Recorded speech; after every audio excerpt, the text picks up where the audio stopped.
Paulo, o escritor de... Mas por que Jesus se coloca como cordeiro, fazendo essa analogia com o sacrifício do Antigo Testamento e tudo mais? Sendo que ele era uma quebra, né? Ele era quebra, mas esse cordeiro está presente na linguagem bíblica, designadamente como tendo existido desde antes do Big Bang, desde antes da fundação do mundo. Claro que não era um cordeiro, não era nada disso, é um símbolo.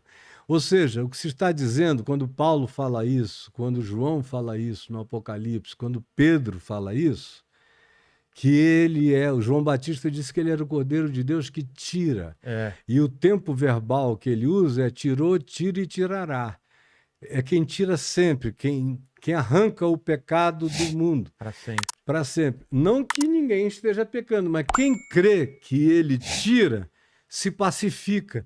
E todo aquele que se pacifica começa a entrar num estilo de vida infinitamente menos atormentado pela ambivalência humana.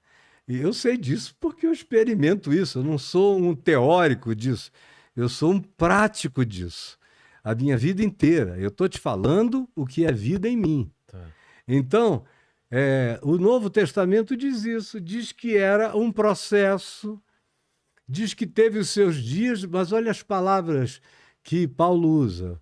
Paulo diz que entrou em estado de esclerosamento. A lei de Moisés entrou em estado de esclerosamento. O autor da carta aos Hebreus diz que caiu em caducidade, caducou, entrou em estado alzheimico, não sabe mais concatenar nada com o mundo real e atual. Aí tem um monte de expressões assim. No entanto, João, Pedro, Paulo e João Batista, que aludem ao Cordeiro, porque Jesus nunca falou, eu sou o Cordeiro. Ele nunca falou? Ele só viveu como um Cordeiro, ensinando a viver como Cordeiro. Sei. E foi à cruz como Cordeiro, sem abrir a sua boca, cumprindo a profecia de Isaías 53. Aí, pois bem, eles dizem que o Cordeiro de Deus foi imolado antes da criação do mundo. O que quebra um paradigma do cristianismo... O que quer dizer isso? Pois é.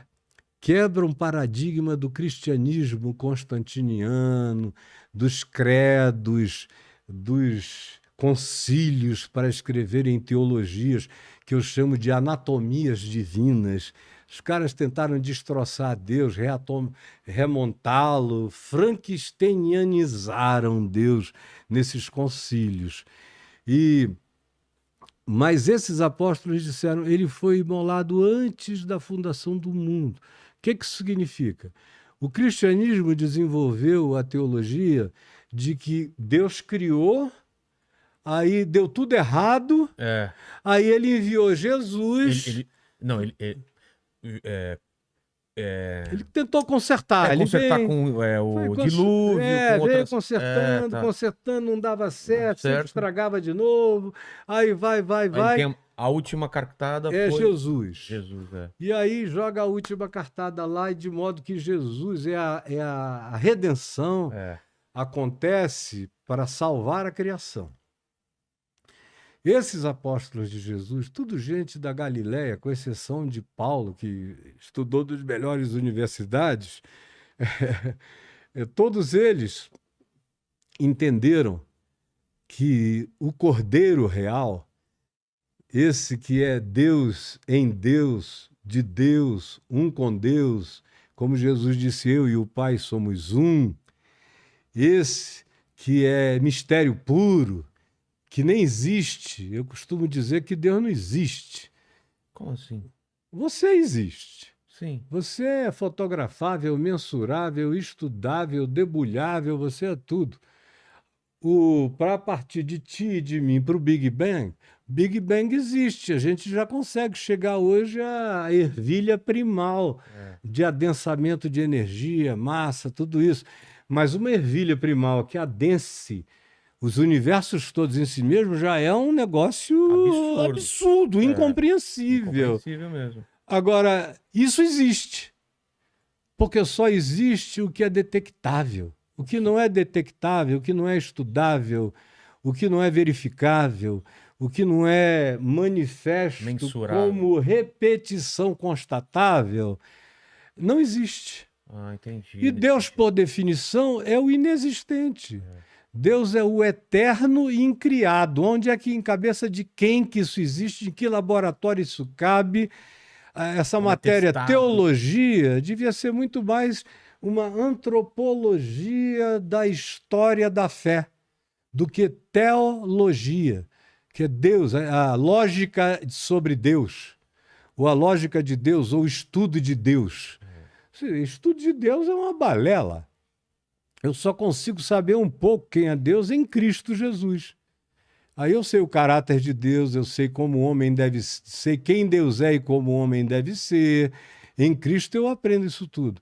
Mas antes de haver criação, o que os apóstolos estão dizendo é uma coisa transmetafísica, Então, cara. como ele foi imolado antes da criação? Pois é, ele se ofereceu. Quando Paulo diz que ele, sendo Deus, não julgou como usurpação o ser igual a Deus, está falando de Cristo Jesus, antes a si mesmo se esvaziou. E esse ato de se esvaziar de Deus é a criação toda. É ele tirando pedaços dele. Ele explodiu Deus. É o Big Bang. É. Ou o que quer que venham a ser os outros Big Bangs nos multiversos que existem por aí, em camadas dimensionais variadas. Tudo são partículas de Deus. Tudo. E ele mesmo é quem ele sempre foi, espírito e verdade. Mas ele nunca foi visto e o Novo Testamento diz nunca será. E o Apocalipse termina dizendo que na Nova Jerusalém não havia templo nem santuário. Porque, claro, que Deus vai caber em templo e santuário. Ele mesmo diz, os céus dos céus não me podem conter. Vocês, no entanto, me querem construir uma casa? Isso é uma pergunta... que derruba tudo, né? Derruba qualquer ideia. Acaba de com igreja. templo, religião. Igreja sou eu, é você. Igreja é gente. Quando tiverem dois reunidos, dois ou três em minha presença. Em meu nome eu aí estou com eles. Então, na Nova Jerusalém não tem santuário. E João diz, a única coisa que tem é a luz do Cordeiro iluminando o universo.